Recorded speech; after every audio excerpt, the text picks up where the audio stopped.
नमस्कार दोस्त, आपका चैनल फिन इन्फो में आप सभी को बहुत बहुत स्वागत है। और एक नई वीडियो के साथ मैं विनय विश्वास फिर से हाजिर हूँ। आशा करता हूँ आप सभी बहुत अच्छे हैं और बिजनेस के लिए कोशिश में तो आप लोग लगे हुए हैं, इसमें कोई संदेह तो बिल्कुल ही नहीं है, क्योंकि में आप लोग कभी पीछे नहीं हटते हैं। पर बात है कि इस समय मेहनत भी रंग नहीं ला रहे हैं, क्योंकि पता नहीं ये 2024 एग्जैक्ट क्या लेके आया है।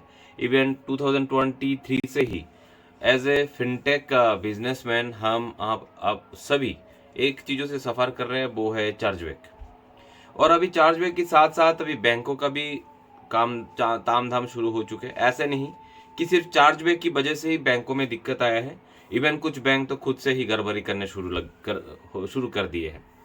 ऑलरेडी 2023 में कहानी शुरू हुआ और 2024 में आके पेटीएम पेमेंट बैंक के ऊपर डामाडोल जो है वो बच चुके हैं। ये 15 मार्च को, मतलब अगले 5 दिन में पेटीएम पेमेंट बैंक जो है वो बंद होने वाले हैं, एग्जैक्ट लगभग होने वाले हैं। अभी तक ऐसा कोई कॉन्फर्मेशन नहीं है। जैसे ये 29 फरवरी से आगे चल के 15 मार्च हुए हैं, उस तरह से ऐसा कोई कहानी नहीं कि 15 मार्च से आगे हो सकता है। सिर्फ यही नहीं है, पेटीएम पेमेंट बैंक को लेके ही ऐसा नहीं है, ऐसा और भी सारे बैंकों के ऊपर इस तरह की कहानी चल रहा है। हालांकि वो लोग इतना कुछ भी समझा ले हमको, पर चीज़ें जो है वो आंखों के सामने आ जाते हैं। आज बात करेंगे स्टेट बैंक ऑफ इंडिया को लेके, और बात करेंगे स्टेट बैंक ऑफ इंडिया की कस्टमर की जिंदगी में जो आफत स्टेट बैंक खुद ही लेके आ रहे हैं, उन सारी चीज़ों के ऊपर। नहीं, ऐसा एकदम से मत सोचिएगा कि इस तरह के प्लान बैंक ने किया है। हालांकि इस तरह के प्लान कुछ इस बैंक स्टेट बैंक की कुछ स्टेट्स लाइक वेस्ट बंगाल, इस तरह की कुछ स्टेट और उस स्टेट में बैठे रहने वाले जो उस स्टेट में जो कुछ ब्रांचेस है, उस ब्रांच में बैठे रहने वाले कुछ पदाधिकारी जो खुद को बहुत बड़े शक्तिमान तीसमार खा समझते हैं, उनकी कारण ही कस्टमर जिंदगी में परेशानियां आने वाले हैं। अब बंगाल के साथ साथ और भी 2-3 स्टेटों में इस तरह की कहानी सामने आ रहे हैं, जिसके बारे में आज बात करेंगे। पहले जो बात कर रहे थे वो बात है पेटीएम पेमेंट बैंक। नहीं, ऐसा नहीं कि सिर्फ पेटीएम पेमेंट बैंक के साथ ही ऐसा कुछ हो रहा है। 2023 में बहुत बड़े जुर्माना बैंक ऑफ बड़ौदा को हुआ। बैंक ऑफ बड़ौदा की जो एप्लीकेशन है bank of Baroda world app, वो भी बंद हुआ। पता है आप लोगों को क्यों हुआ? क्योंकि बैंक ऑफ बड़ौदा की स्टाफ ने ही बैंक ऑफ बड़ौदा की ग्राहक के साथ बहुत बड़ी फ्रॉड किया है।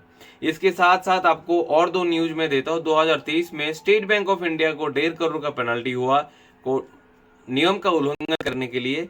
इवन 2024 को भी फिर से स्टेट बैंक ऑफ इंडिया को एक बार फिर से 2 करोड़ रुपए का जुर्माना हुआ नियम ना मानने के कारण से। तो ऐसा नहीं है कि फ्रॉडलेंट एक्टिविटीज करने वाले लोग या फिर चार्जबैक लाने वाले लोग ही गलत है, खुद बैंक भी गलत है।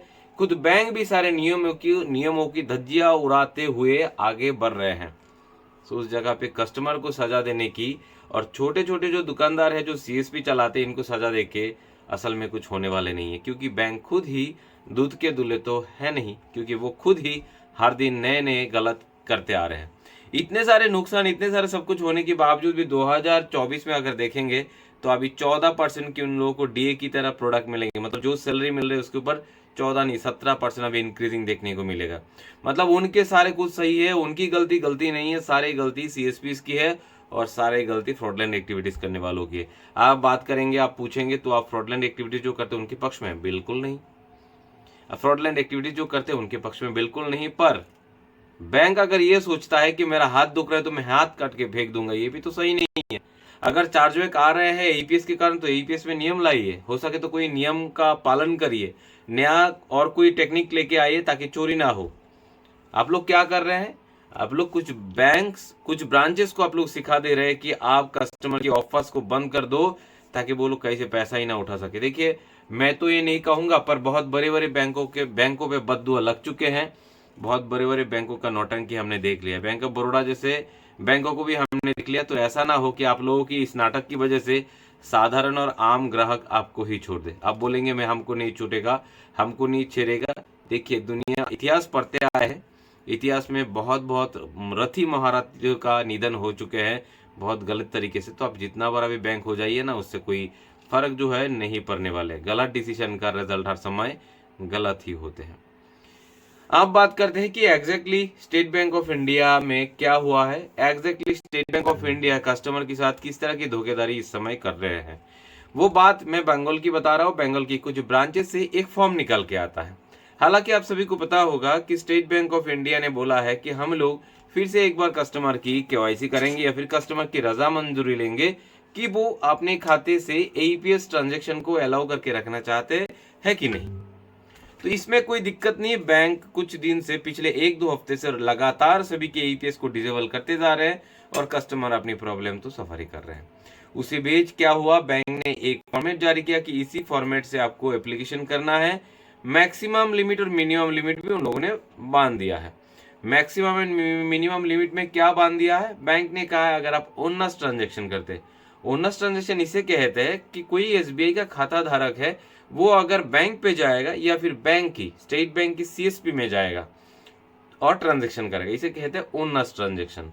तो ओनर्स ट्रांजेक्शन में मिनिमम ट्रांजेक्शन 50 रुपए की कर सकते हैं और मैक्सिमम सिंगल डे में, एक दिन में 30,000 तक की कर सकता है। जबकि ऑफर्स ट्रांजेक्शन, ऑफर्स मतलब कोई स्टेट बैंक ऑफ इंडिया की कस्टमर पंजाब नेशनल बैंक की ग्राहक सेवा केंद्र में जाते हैं या फिर स्पाइस मनी, पे नियर बाय, रॉय नेट, इस तरह की सीएसपी में जाते हैं, तो वो दिन में मिनिमम 50 रुपये और मैक्सिमम 10,000 रुपये तक ही विड्रॉल कर पाएंगे।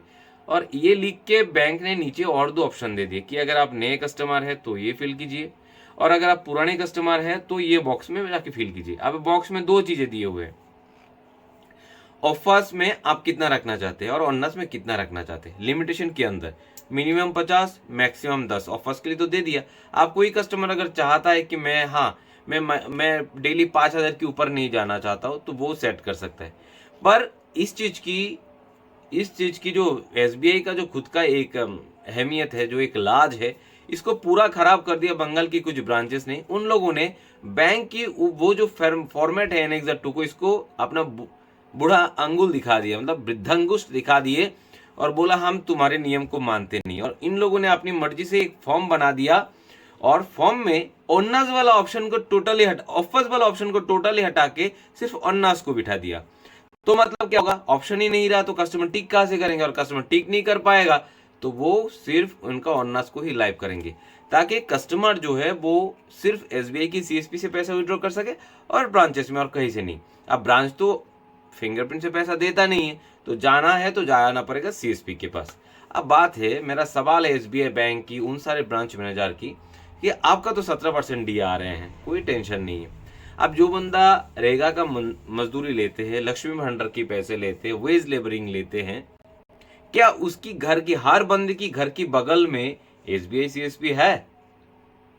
नहीं है। इसका जवाब नहीं है भाई, मतलब नहीं है, क्योंकि मैं जहां पे बैठा हूं मेरे एरियल डिस्टेंस में लगभग 10 किलोमीटर में कोई ब्रांचेस नहीं है स्टेट बैंक ऑफ इंडिया की। तो इधर का जो कस्टमर है वो पैसे विड्रॉ करने के लिए कहाँ जाएगा? आपके घर? आपके घर में जाएंगे तो बहुत दूर हो जाएगा।